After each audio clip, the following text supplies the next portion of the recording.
Muy buenas tardes. Hoy es 3 de septiembre del 2020.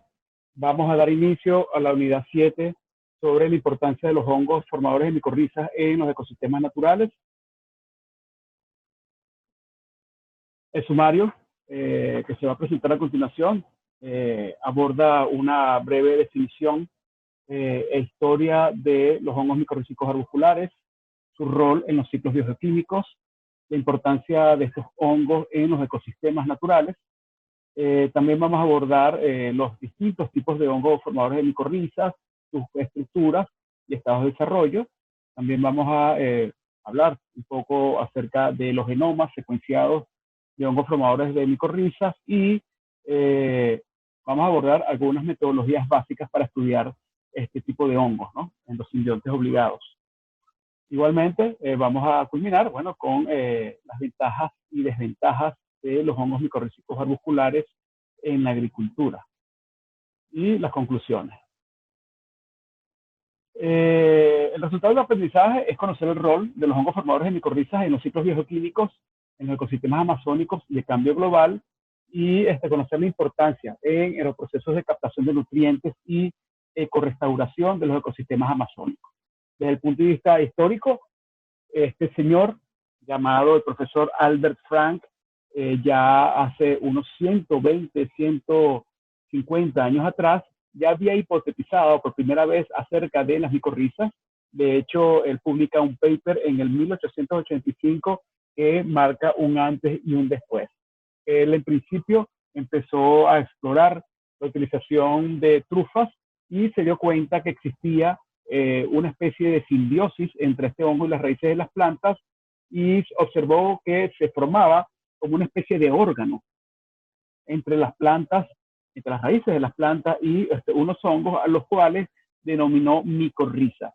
Este término micorriza es acuñado hace unos 135 años atrás, 130 años atrás, y hipotetizó por primera vez que existía una simbiosis mutualista muy activa entre las raíces de las plantas, en las cuales posiblemente existía un intercambio de nutrientes entre ambos, entre la planta y el hongo. Él también reportó bueno, la presencia de un manto que producía un manto de micelio, de hongo, en las raíces de las plantas, que producía cambios morfológicos en las mismas. Él también estuvo no solamente estudiando, ¿no?, las asociaciones simbióticas mutualistas entre los hongos y árboles forestales, sino también asociaciones simbióticas con líquenes y también nódulos radicales en leguminosas. No obstante, él, antes de su paper, él propone el término simbiotismo, ¿okay?, para denominar a este proceso de asociación simbiótica trófica que existe entre hongos y plantas. Sin embargo, al final, los créditos como originador o como pionero de este término se lo dan a Bari en el 1879, que cambia el simbiotismo por simbiosis. Realmente estos descubrimientos de Albert Frank en Alemania fueron muy importantes, sus interpretaciones de la naturaleza, sus contradicciones, ¿no?, a los conceptos neodarwinistas, ¿no?, de la evolución, que proceden estrictamente, se basan en sencillamente una competencia entre las especies, desconociendo que no solamente son especies, sino la simbiosis que estas especies puedan tener. De hecho, fue realmente revolucionario todo el aporte que hizo el profesor Frank hace 130 años, ¿no?, más o menos. Damos un salto al 1995, donde se reporta por primera vez la alta afinidad en el transporte de fosfato, ¿okay?, mediada por hongos micorrízicos arbusculares. Por primera vez ya se empieza a descubrir con experimentos bastante sólidos que los aspectos nutricionales, el rol de los hongos micorrízicos arbusculares en la nutrición de las plantas, sobre todo en el fósforo. 130 años después, después del profesor Frank, que descubre y hipotetiza acerca de esta relación simbiótica mutualista, bueno, ya se empieza la secuenciación muy rápida de genomas de este tipo de hongos. Obviamente existen ciertas limitantes, y una de estas limitantes es precisamente el hecho de que estos hongos, la mayoría, sobre todo los hongos micorrízicos arbusculares, son endosimbiontes obligados.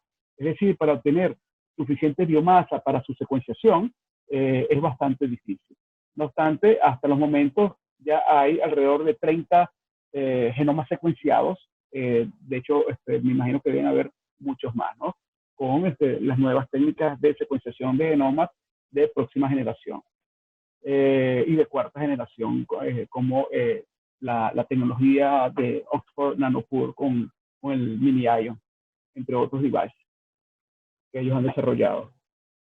Desde el punto de vista de la historia, también vamos a tocar algo que tiene que ver con los fósiles que se han descubierto de hongos micorrízicos en plantas.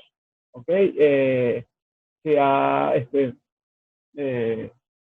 determinado que los hongos micorrízicos arbusculares son los más ancestrales, los más ancestrales en las plantas, y tienen alrededor de 450 millones de años de antigüedad. Y de hecho, se atañe que sin los hongos micorrízicos arbusculares, la transición de las plantas de cuerpos de agua a la tierra no hubiera sido posible. Luego, las asociaciones con ectomicorrizas se considera que son mucho más jóvenes que las simbiosis por micorrizas, hongos formadores de micorrizas arbusculares. Son menores, con un tiempo más o menos de 100 a 200 años de antigüedad, y se inicia durante el periodo de una radiación muy rápida de angiospermas que hubo en la era Jurásica y en el Cretáceo. Y las micorrizas más jóvenes son las ericoides micorrizas, que son las que tienen asociaciones con las orquídeas, que se estima que tienen alrededor de 80 millones de años de antigüedad. Entonces, las más ancestrales son los hongos micorrízicos arbusculares, seguidos por las asociaciones con las ectomicorrizas y los hongos formadores de micorrizas, de ericoides micorrizas con las orquídeas. Ahora bien, vamos a ir de lo general a lo específico. Vamos a descubrir por qué los hongos micorrízicos arbusculares tienen un impacto determinante en los ciclos biogeoquímicos del cambio global. Vamos a recordar algunos aspectos sobre cómo se denominan, a lo que se denominan ciclos biogeoquímicos. Son aquellos procesos que utilizan seres vivos y elementos abióticos en todo su proceso, los cuales están sujetos a reacciones químicas, ¿no? Con uso y liberación de energía. La Tierra se considera como un sistema cerrado, donde no entra ni sale materia, es decir, las sustancias y la energía, la materia y energía utilizadas por los organismos se reutilizan y no se pierden. Es en este gran planeta donde no se pierde ni materia ni energía, donde existen todos estos ciclos que no solamente incluyen transformaciones físicas y transformaciones químicas, sino también transformaciones combinadas entre ambas. Entre las transformaciones físicas tenemos la dilución, la precipitación en forma de lluvia, la volatilización, la fijación de moléculas, en este caso puede ser CO2, por ejemplo, en la fotosíntesis, y transformaciones químicas que tienen que ver con la biosíntesis de compuestos o la catálisis, la biocatálisis de estos compuestos, siempre mediados por transformaciones redox. Es decir, estos sistemas, estos ciclos de retroalimentación de nutrientes son esenciales para la sostenibilidad de la vida sobre el planeta Tierra. Nosotros podemos dividir estos ciclos en dos compartimientos, El compartimiento biótico, que tiene que ver con los componentes vivos y los no vivos es decir, los abióticos. Todos estos movimientos, este ciclado de nutrientes, estamos hablando, bueno, de la materia, de agua, de carbono, de oxígeno, de nitrógeno, de fósforo y otros elementos, bueno, se reciclan conectando componentes vivos y no vivos y describen un movimiento en ese proceso de conversión a través de distintas esferas, ¿no? La biosfera, la litósfera, la hidrósfera, etcétera, siendo los productores primarios los iniciadores de todo esto, es decir, las plantas verdes, las plantas acuáticas, incluidas las algas y microorganismos fotosintéticos. Estamos hablando solamente de organismos que puedan llevar a cabo la fotosíntesis. Entonces, en este ciclado de nutrientes, en estos ciclos biogeoquímicos, obviamente los macroorganismos son muy importantes. Sin embargo, las actividades microbianas son las que dominan. Aquí podemos observar distintos reservorios del carbono en el planeta Tierra. El 99,5% del reservorio de carbono se encuentra depositado en las rocas y en los sedimentos. ¿Okay?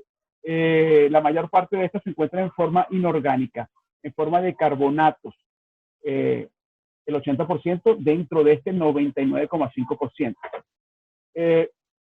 Obviamente la tasa de descomposición de estos reservorios de carbono, que estoy hablando de rocas y sedimentos, es muy baja. ¿Okay? Es insignificante en relación a la escala de tiempo humana. Otro reservorio muy importante de CO2 son los océanos. Juegan un papel muy importante, ya que en el cambio climático, ya que aproximadamente el 50% de las emisiones de CO2, unas permanecen en la atmósfera, pero las otras es secuestrado este CO2 por los océanos y por la vegetación terrestre también. ¿Por qué? Porque en los océanos también habitan, obviamente, organismos, microorganismos fotosintéticos, los cuales necesitan CO2 para llevar a cabo la fotosíntesis. Otro reservorio muy importante no es en el caso no de CO2 propiamente dicho, sino de hidratos de metano. ¿Okay? Esto es CH4.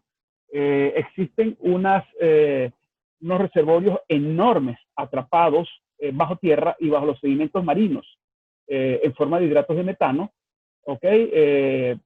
Que pueden estar congelados, ¿okay? Si es debajo de permafrost en el Ártico y en los sedimentos marinos.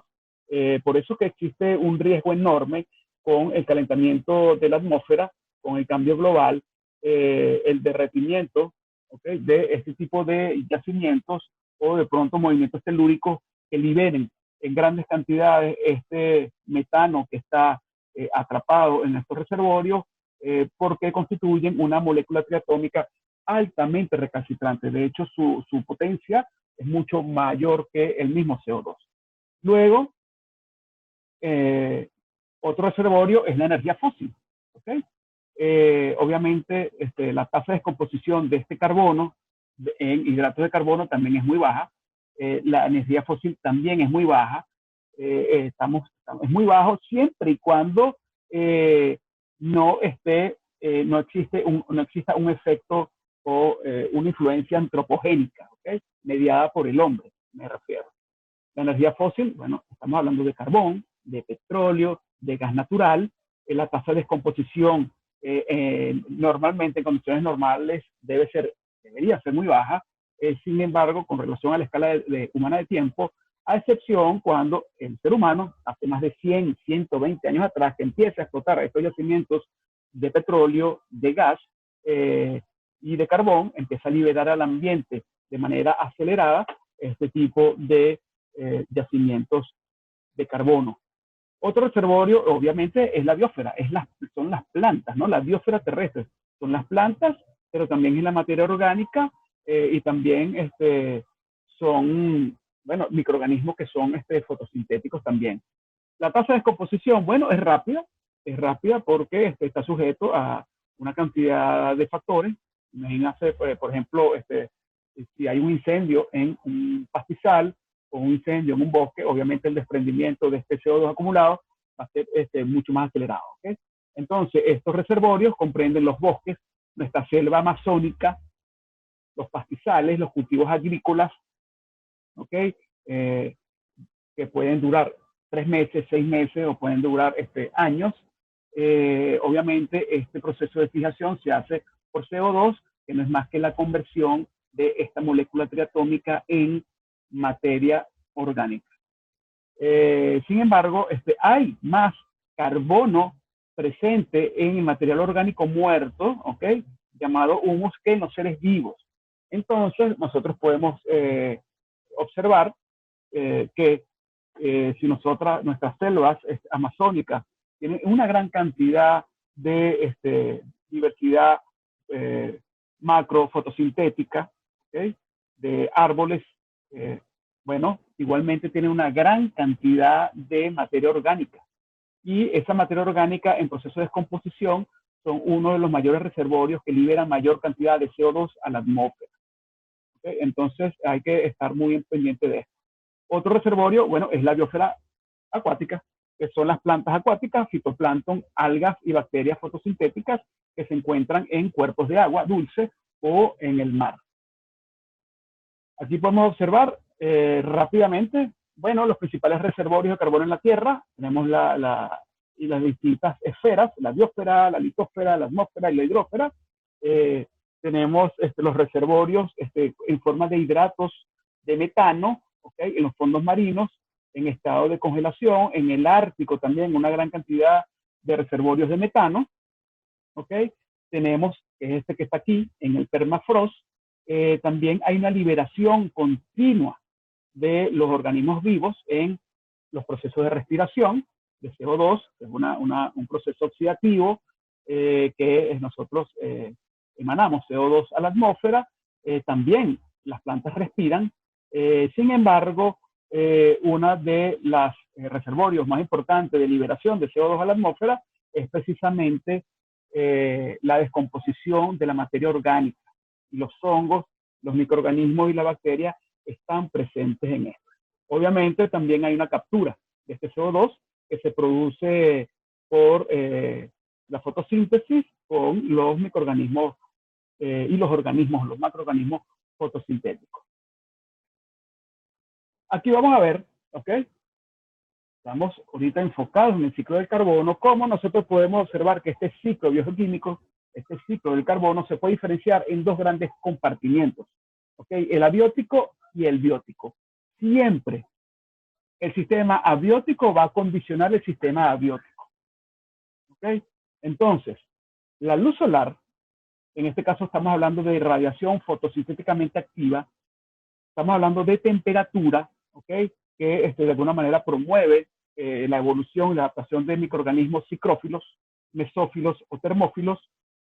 El pH, que promueve, bueno, el desarrollo de microorganismos acidófilos, neutrófilos o basófilos, dependiendo del pH en los cuales habiten. La presencia o ausencia de agua, la presencia o ausencia de oxígeno, ¿okay? Con los organismos, en este caso microorganismos aeróbicos, anaeróbicos y anaeróbicos facultativos, la presencia de sales, ¿okay?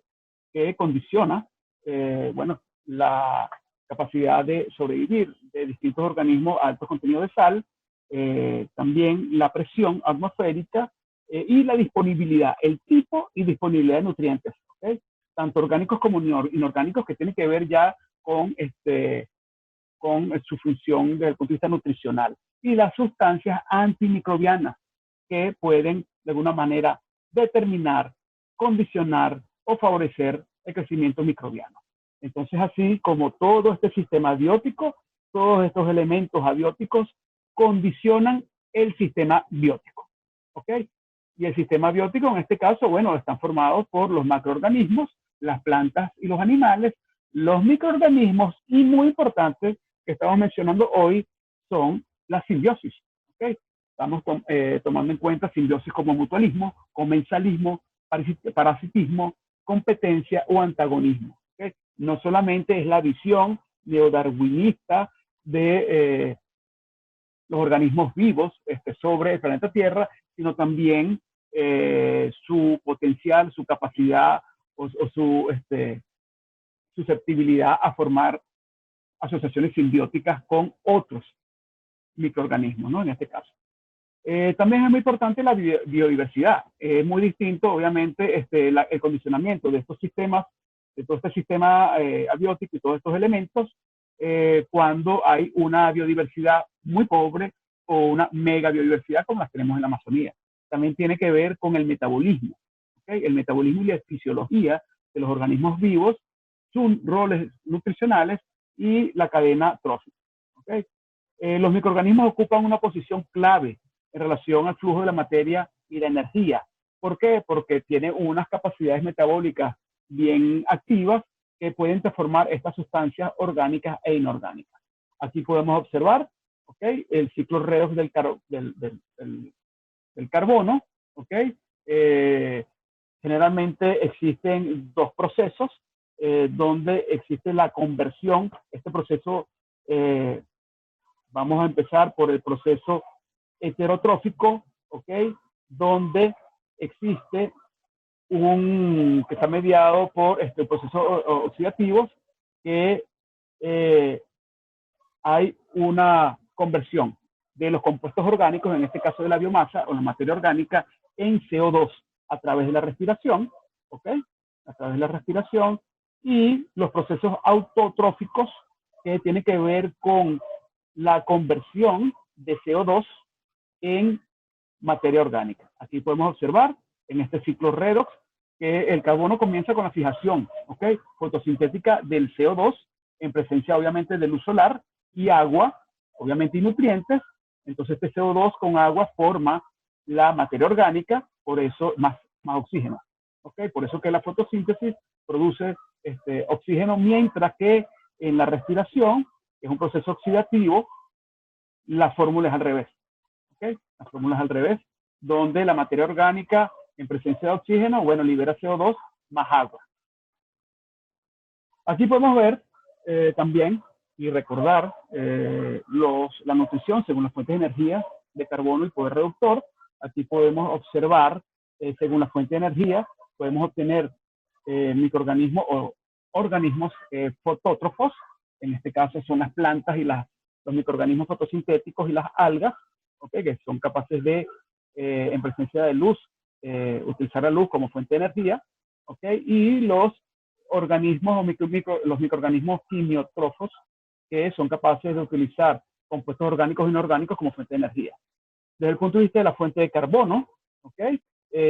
Las plantas, ¿okay? Y las algas y los microorganismos fotosintéticos, aparte de utilizar luz como fuente de energía, utilizan CO2 como fuente de carbono. Entonces serían fotótrofos, autótrofos, o sea, fotoautótrofos. Mientras que en este caso los microorganismos serían quimiótrofos o quimioterótrofos, ¿okay? Que son capaces de utilizar compuestos orgánicos como fuente de energía y fuente de carbono. Y como fuente de poder reductor, bueno, nosotros podemos tener microorganismos, en este caso litótrofos, y microorganismos también organótrofos.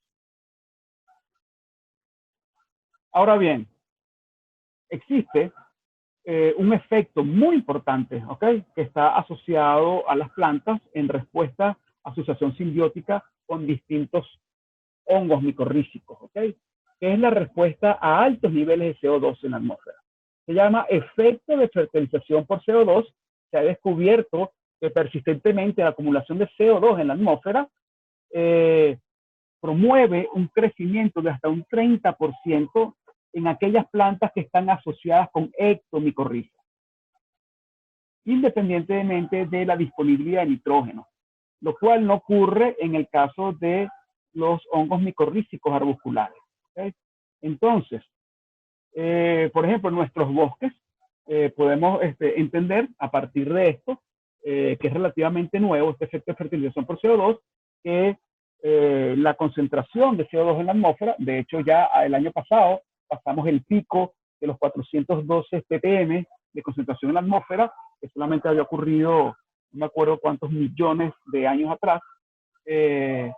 Bueno, esa concentración de CO2 de alguna manera está generando un incremento en la acumulación de biomasa, es decir, en el crecimiento de plantas asociadas con ectomicorrizas.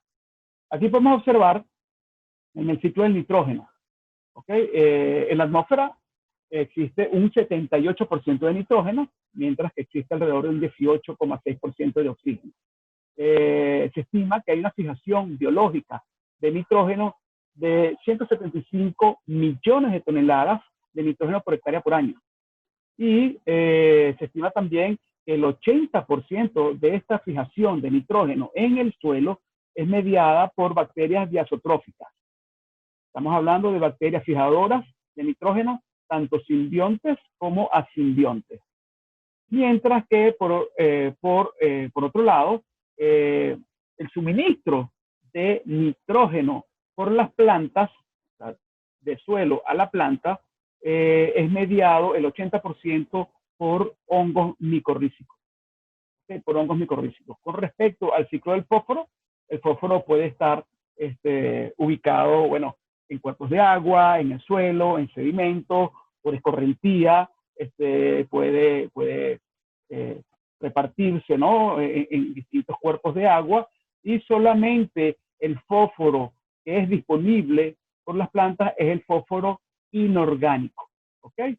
De hecho, el 80% del fósforo en las plantas lo suministran los hongos micorrízicos. Aquí podemos observar, desde el punto de vista ya enfocándonos en el fósforo, que existen distintas rutas a través de las cuales las plantas son incapaces de poder adquirir el fósforo. ¿Okay? Aquí hay una que tiene que ver con las bacterias. Sencillamente hay bacterias que convierten este fosfato que es biodisponible por las plantas, que es inorgánico, bueno, en un fosfato orgánico, haciéndolo no disponible. Aparte de esto, bueno, también hay bacterias que son capaces de mineralizar este fósforo, convirtiendo el orgánico en el inorgánico, pero esta contribución es muy baja. ¿Okay? Por otro lado, está la absorción. Esta absorción tiene que ver con la unión química a través de procesos de absorción de este suelo en las partículas, perdón, de este fósforo en las partículas de suelo, siendo obviamente no disponible por las plantas. Y también el pH. Para que el fósforo pueda ser disponible por las plantas, tiene que, primero depende del pH, y tiene que estar entre un pH entre 4 y 8. 4 y 8 para que pueda ser disponible por las plantas. Aquí podemos observar un ejemplo. Este ejemplo, donde en la rizósfera de una planta podemos observar cómo existen las plantas de manera natural, secretan fosfatasas ácidas que de alguna manera regulan el pH en el suelo, haciendo disponible este fósforo, ¿okay? Por las plantas. Aquí podemos observar que este fósforo, a través de mecanismos de absorción, puede ser atrapado por las partículas del suelo, haciendo que sea no disponible por las plantas. Aquí también comentamos que existen bacterias que son capaces de inmovilizar el fósforo, sencillamente haciéndolo orgánico, ya que el fósforo que es disponible por las plantas solamente es fósforo inorgánico. ¿Okay? Entonces, el fósforo se va a ir cada vez consumiendo en el entorno de la raíz, y existe fósforo en un volumen de suelo que abarca un volumen que va más allá del volumen que puede abarcar la raíz. De hecho, existen compuestos en el mercado, por ejemplo, este que se llama superfosfato, en el cual no es que suministra fósforo al suelo, sino sencillamente se basa en ácido sulfúrico, que convierte el fósforo insoluble en la roca fosfato en soluble, y en una forma que puede ser biodisponible por las plantas. Aquí podemos observar también que este es el rol real de las micorrizas. Imagínense estas plantas sin esta asociación simbiótica mutualista. Esta asociación simbiótica mutualista promueve la creación de una red microscópica tridimensional en torno a la raíz, abarcando un volumen de suelo mucho mayor de aquel volumen que puede abarcar la raíz de manera natural, donde obviamente se encuentra mayor cantidad de agua, mayor cantidad de fósforo, mayor cantidad de nitrógeno, mayor cantidad de otros nutrientes, micronutrientes, zinc, etc. Ahora bien, con respecto a la importancia de los hongos formadores de micorrizas en los ecosistemas naturales, la mayoría, casi el 90% de las plantas terrestres, okay, tienen asociaciones simbióticas mutualistas con hongos formadores de micorrizas. De hecho, ya habíamos comentado anteriormente que el 80% del nitrógeno y el fósforo es suministrado por los hongos micorrízicos a las plantas. ¿Okay? Por lo tanto, estos hongos tienen un rol muy importante en el ciclado del carbono, del nitrógeno y el fósforo. Por lo tanto, tienen una influencia determinante en la funcionalidad de los ecosistemas. ¿Okay? Más allá, se ha descrito que estos hongos micorrízicos arbusculares, estas micorrizas que se forman, ¿okay?, como producto de esta asociación, mejora sustentablemente,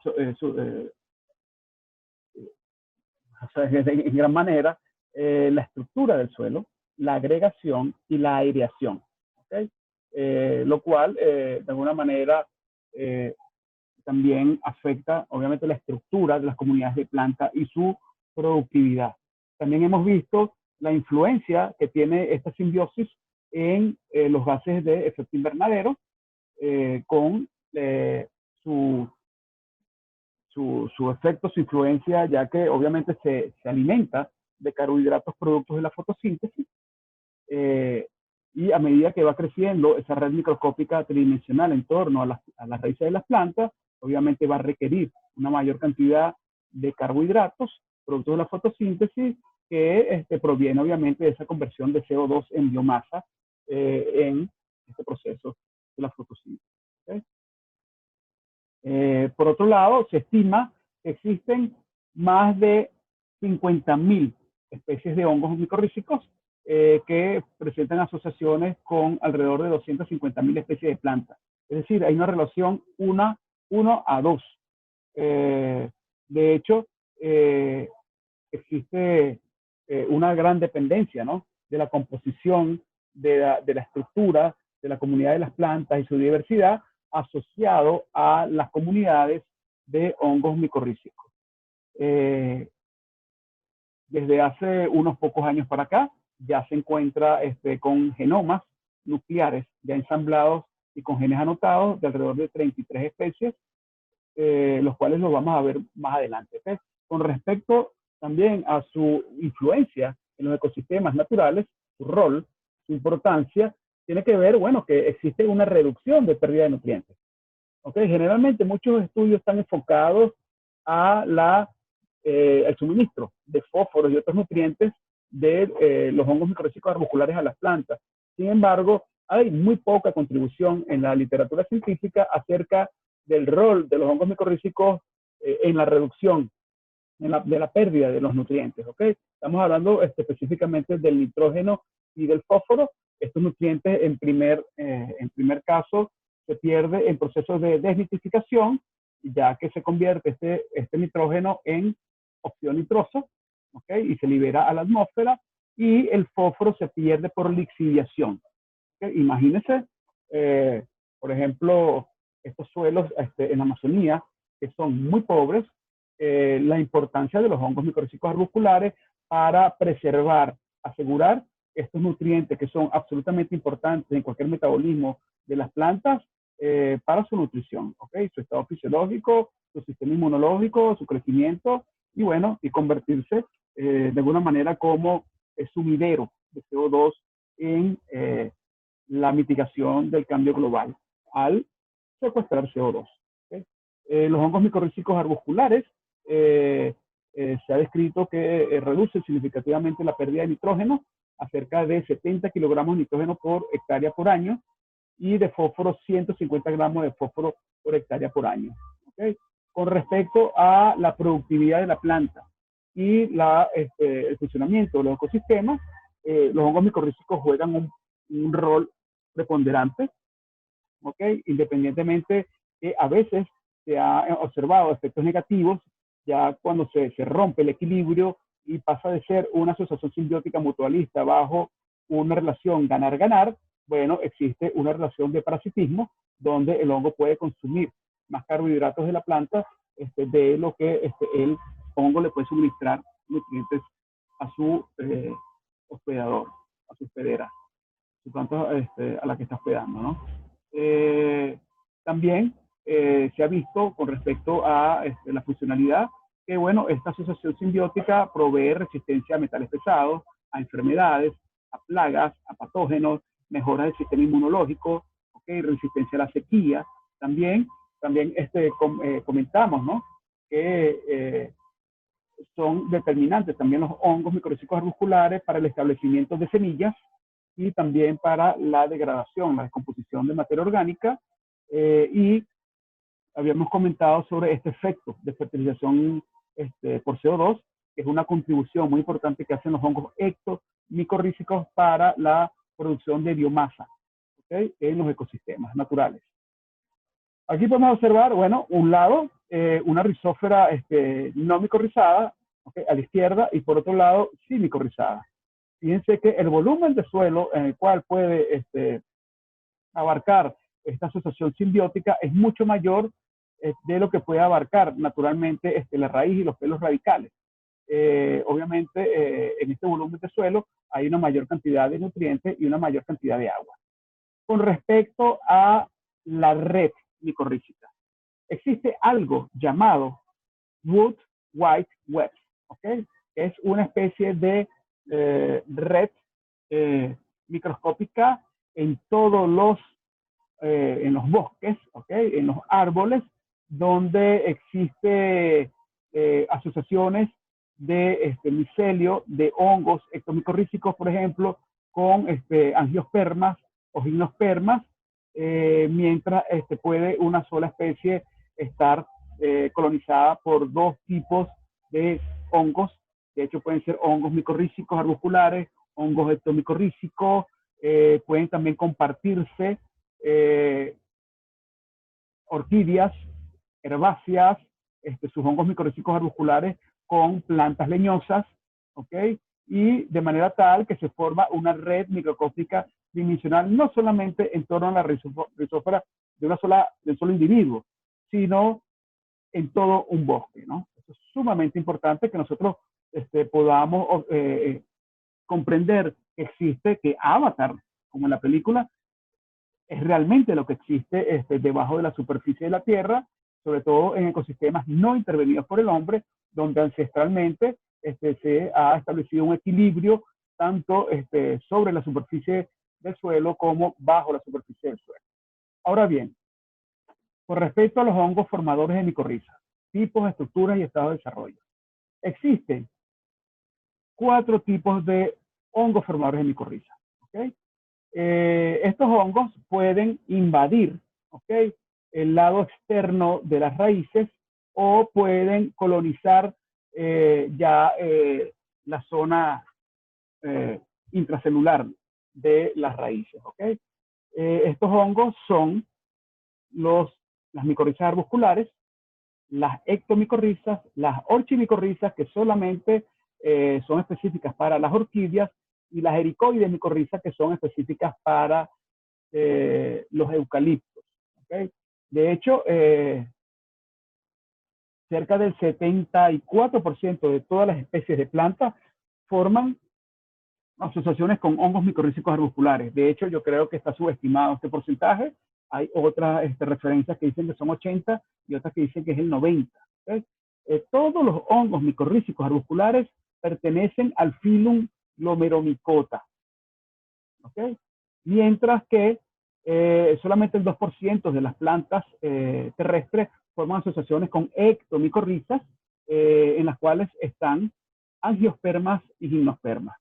Generalmente son árboles, ¿okay? Leñosos o arbustos.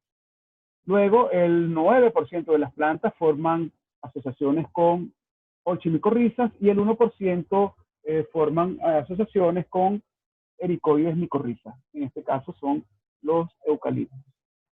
Aquí podemos observar una tabla muy interesante. ¿Okay? Una tabla muy interesante donde describe el tipo de micorrizas por un lado, el grupo de plantas a las cuales coloniza el número de especies de hongos micorrízicos arbusculares, el filum y el número de de especies de hongos, ¿ok? Entonces, los hongos micorrízicos arbusculares son los más promiscuos, ¿ok?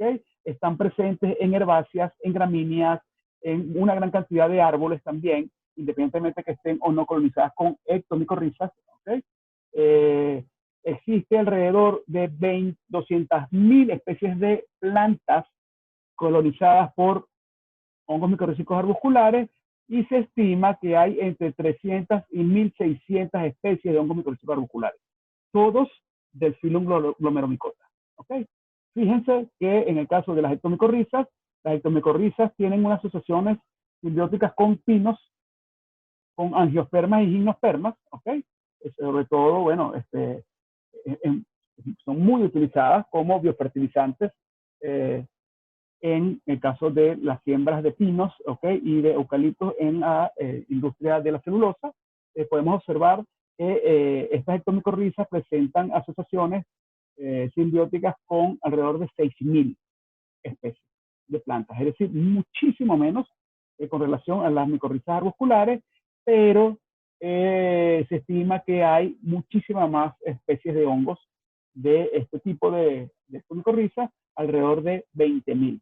Luego las orchimicorrizas pueden colonizar entre 20 y 35.000 especies de orquídeas distintas y además se estima que hay hasta 25.000, ¿okay? Especies de ectomicorrizas, los cuales puede tener casi que una proporción 1 a 1, porque este tipo de micorrizas es altamente específico. Hay una altísima especificidad entre los hongos orchimicorriza, que forman orchimicorriza con las orquídeas.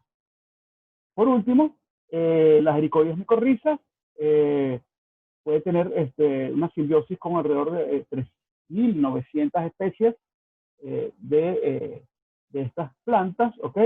De miembros de las ericáceas, y existe alrededor de 150 especies de hongos, ¿ok? 150 especies de hongos.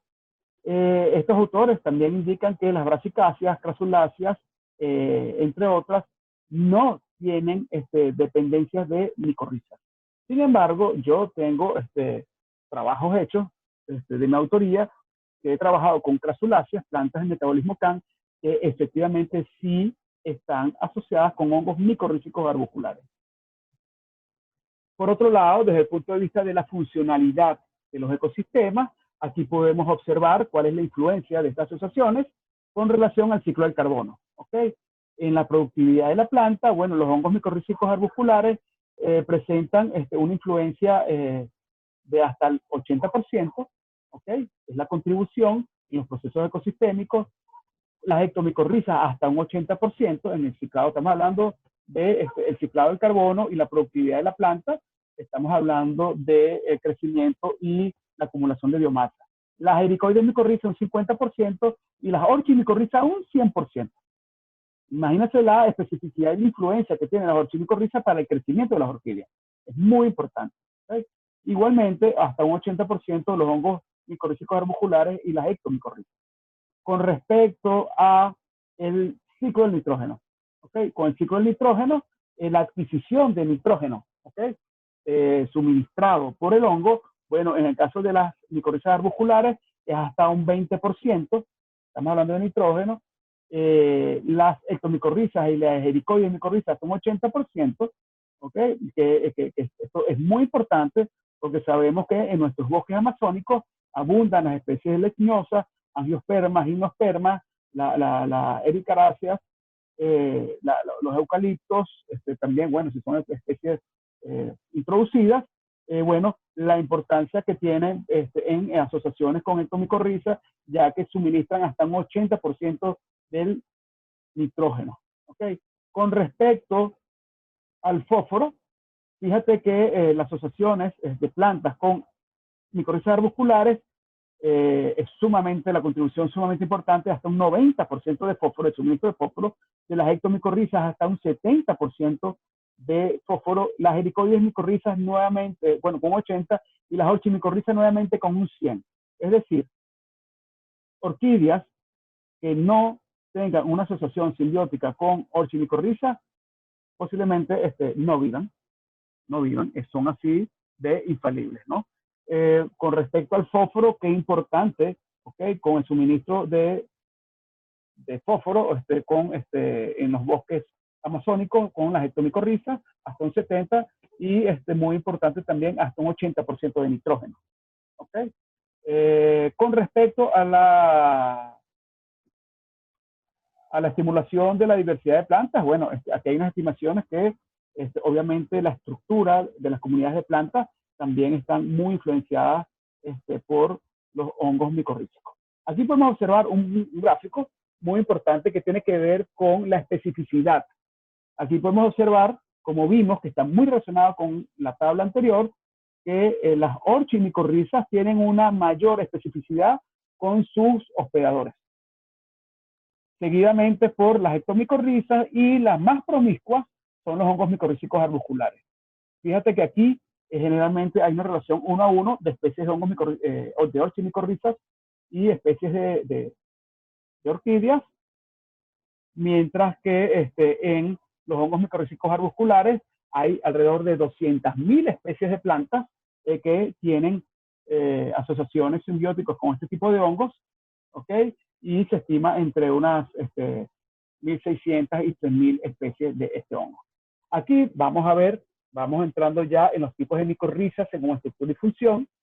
Vamos a ver, estamos viendo en el panel de la izquierda las ectomicorrizas. Las ectomicorrizas forman una especie de manto, ¿ok?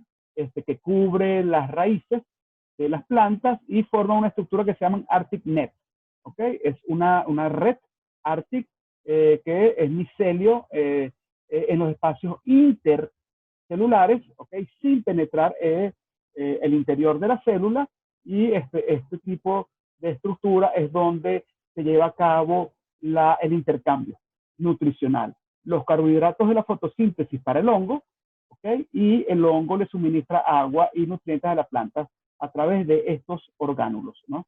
Por otro lado, las micorrizas arbusculares, aquí podemos observar una espora. Esta espora es capaz de esporular, forma una hifa, puede conquistar los espacios intercelulares de las raíces de las plantas, formando unas estructuras que se llaman arbúsculos, lo cual le da lugar a su nombre, micorrizas arbusculares. Antes se llamaban vesículo-arbusculares, hoy se llaman solamente micorrizas arbusculares, y aquí podemos observar cómo forman unos orgánulos que parecen como si fuesen árboles, donde se da el intercambio propiamente dicho de los nutrientes entre ambos, entre el hongo y la planta.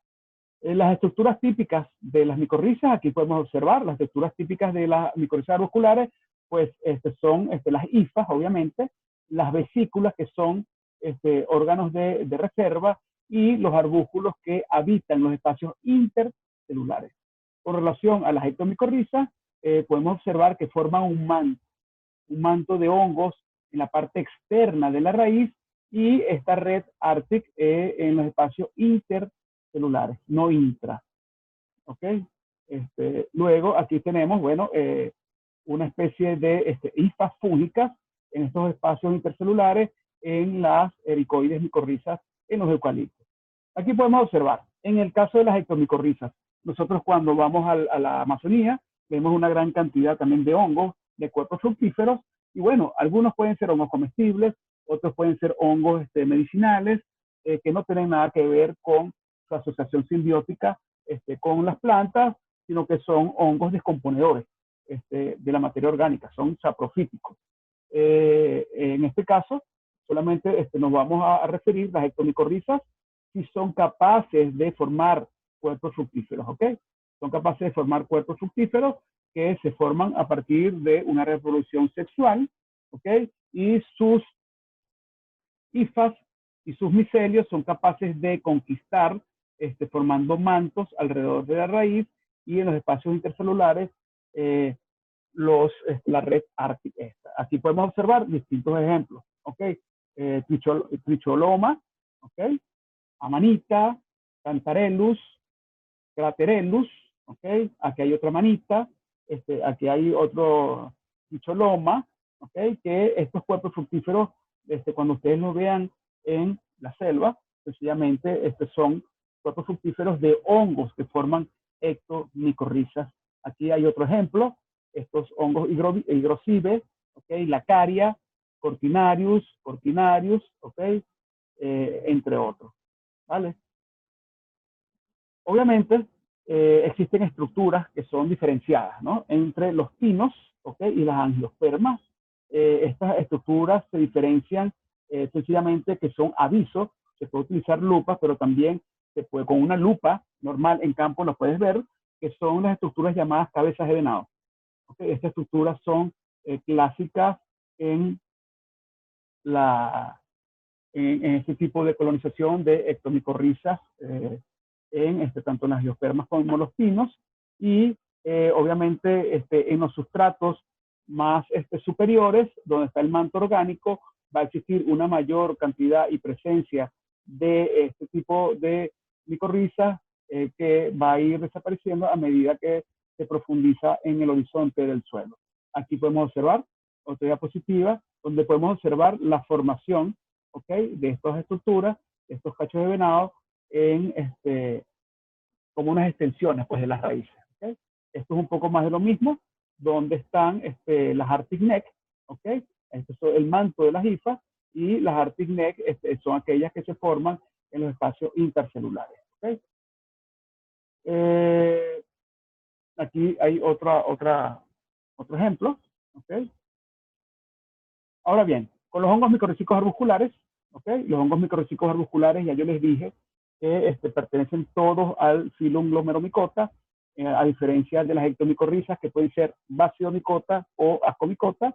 Se estima que el 80% de las especies de plantas, ¿okay? Incluidas aquellas plantas de interés alimenticio, de interés agrícola, el 80% o más tienen asociaciones simbióticas.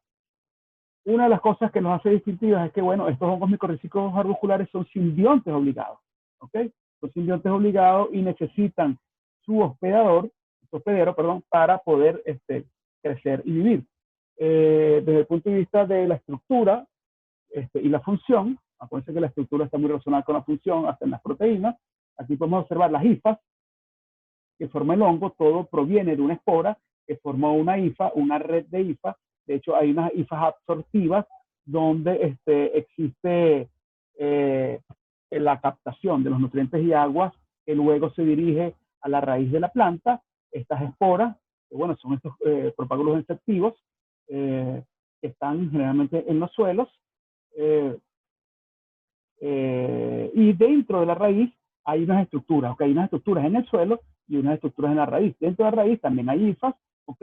Y están los arbúsculos y las vesículas que ya yo les comenté. Aquí podemos observar cómo está una vesícula que no conquista los espacios intercelulares, está entre las células, mientras que los arbúsculos están en los espacios intracelulares. Aquí tenemos otro ejemplo, cómo podemos observar las vesículas, ¿ok? Como órganos de reserva, ¿ok? De sustancias de reserva podemos observar los arbúsculos, que es el punto donde existe el intercambio de nutrientes. Y bueno, decirles que la mayoría no, la totalidad son de filum Glomeromycota. Con respecto a los genomas secuenciados, ¿ok? Existen alrededor de 33 especies secuenciadas, solamente 2 hongos, 8 micorrizas, 4 ericoidemicorrizas, lo cual es muy importante porque aquí están los eucaliptos, ¿okay? Que se utilizan mucho para la industria maderera y de la celulosa, ¿okay? Las orchimicorrizas también es sumamente importante el hecho que sean secuenciados sus genomas, porque ya sabemos que son determinantes para el suministro de nitrógeno y fósforo en las orquídeas. Obviamente también las ectomicorrizas y las ericoidemicorrizas. Con las ectomicorrizas hay una mayor cantidad, hay alrededor de 26, 30 especies ya secuenciadas, y micorrizas arbusculares está Rhizophagos irregularis, ¿ok? Este es el genoma mitocondrial secuenciado, que tiene más de 70.000 pares de base, con un contenido de GMAC bastante bajo, 37,2%, Esto es un hongo ampliamente estudiado. Está Digaspora margarita. Este tipo de hongos forma unas esporas más grandes de lo normal. ¿Okay? También de Rhizophagus, se han encontrado de una manera inusual 2 cromosomas circulares en este hongo, ¿ok? Que lo hace distintivo con el resto de los hongos. Esto tiene que ser algo desde el punto de vista evolutivo, donde puede haber una convergencia entre 2 especies que se pudieron haber unido, ¿ok? Y finalmente las metodologías básicas, ¿ok? Para estudiar los hongos micorrízicos arbusculares, ¿ok? Ya sabemos que en los primeros centímetros del horizonte de suelo, alrededor de 20 centímetros, existen las esporas de los hongos micorrízicos. Estamos hablando arbusculares en este caso, ¿ok? Y generalmente se tiene que hacer al menos 3 muestreos de la rizófera. Yo, en el proyecto que tenemos con Cedia, un proyecto muy interesante con la SPOL, Yachay y Eikian, donde estamos evaluando la diversidad de hongos micorrízicos arbusculares en especies de interés agroforestal. En la franja de la costa está la SPOL estudiando el cacao. En la franja de la sierra, un equipo de Yachay estudiando el cedro. Y en la Amazonía, en Oriente, está Itian estudiando la guayusa. ¿Okay? Este proyecto está bajo mi coordinación. Y bueno, el muestreo, obviamente, tiene que ser un muestreo 3x en torno al diámetro de la planta y con un horizonte, una profundidad más o menos de unos 20 centímetros. Luego se puede hacer una muestra compuesta, ¿no? Para el aislamiento e identificación de esporas de hongos micorrízicos, hay varias metodologías muy bien descritas. De hecho, es la misma metodología que se utiliza en la década de los 90 del siglo pasado. De hecho, yo en el año 1995 hice mis pasantías de investigación y mi tesis de pregrado en hongos micorrízicos arbusculares, y las metodologías no han cambiado. Siguen siendo las mismas. Uno toma una porción de suelo, que puede ser entre 50 y 100 gramos, lo disuelve con agua corriente en un vaso precipitado, ¿ok? Luego se agita muy bien la mezcla y hay una técnica que se llama el tamizado húmedo, que tiene distintas micras en 3 tamizas, y va separando la fracción más gruesa de la fracción liviana, ¿no? Luego hay una separación de estas esporas por un gradiente de sacarosa, ¿okay? De 75% de sacarosa, por centrifugación, y luego la interfase se toma, ¿okay? Se vuelve a pasar por un tamiz de 38 micras, se decanta con agua destilada en una plaquita de Petri y luego se ven, ¿okay? Los materiales y los equipos aquí los tenemos, son muy sencillos. Esto se puede hacer en la casa de cualquier persona, y esto es lo que podemos observar, ¿okay? Estos son una cantidad de ejemplos de esporas de hongos micorrízicos arbusculares. Aquí podemos hablar de desde la A hasta la F del género Glomus. Es un género bastante típico. Tiene una pared engrosada, ¿okay? Que de alguna manera le da mayor resistencia al estrés abiótico, a la salinidad, a la sequía, entre otros factores. Luego podemos ver géneros Acolospora, ¿okay? Entre otros. Aquí podemos ver otro ejemplo, ¿okay? De lo que nosotros podemos encontrar. Estas son las esporas que germinan, y una vez germinan las esporas, ya esas hifas colonizan las raíces de las plantas. Aquí podemos observar otros distintos. Aquí hay un cúmulo de distintas esporas, ¿ok? Estamidosporas, ¿ok? Aquí hay otro ejemplo de distintos géneros, ¿ok? Para la determinación de la frecuencia y la intensidad de infección micorrízica arbuscular en raíces de las plantas, esto es muy importante. También las metodologías son metodologías convencionales. Fíjate que la metodología del azul de Tripán por Phillips y Hyman, ¿okay? Data del 1970, hay otros del 1985, 1990, pero generalmente es lo mismo, que es la tinción de las raíces, sencillamente con azul de Tripán. El azul de Tripán solamente va a teñir la quitina, del hongo, que está dentro, conquistado en espacio dentro de las raíces, ¿ok? De manera tal que se pueden observar por microscopía. Con respecto a la frecuencia, bueno, esencialmente es ausencia o presencia del hongo en las raíces, y la intensidad tiene que ver con, bueno, si está presente, bueno, en qué intensidad está presente, ¿ok? En qué magnitud está presente. Las metodologías, yo se las voy a suministrar. De hecho, hay unos links muy importantes que los dejo al final de la presentación. Con estas metodologías también se puede determinar la longitud total de las raíces infectadas de las plantas a través de la utilización de este tipo de ecuaciones, que son sumamente sencillas, instauradas por Giovannetti Mous. Estos son los genios, uno de los genios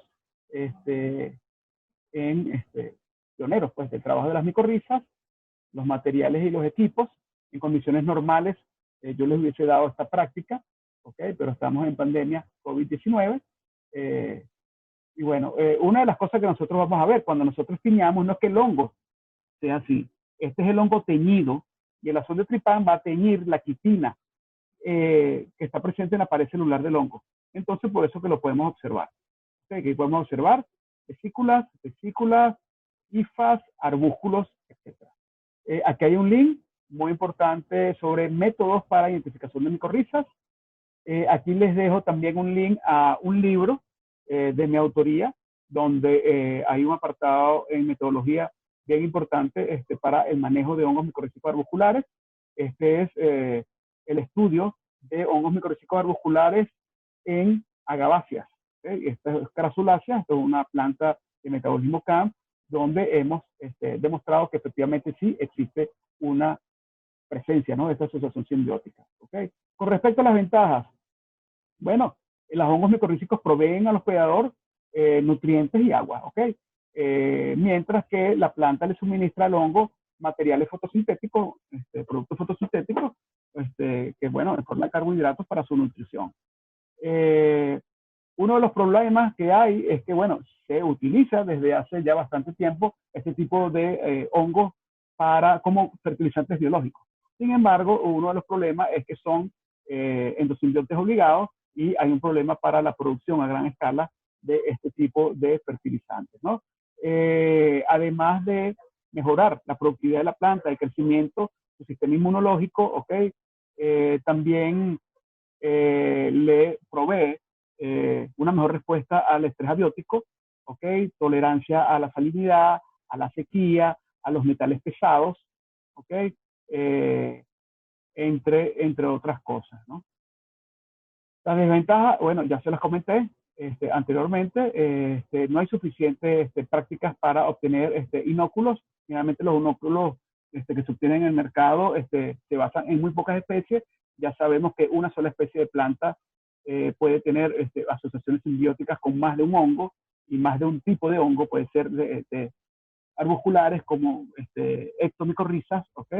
Entonces es muy importante el hecho de poder diseñar una buena estrategia para el diseño de fertilizantes biológicos. Aquí les dejo la bibliografía, ¿ok?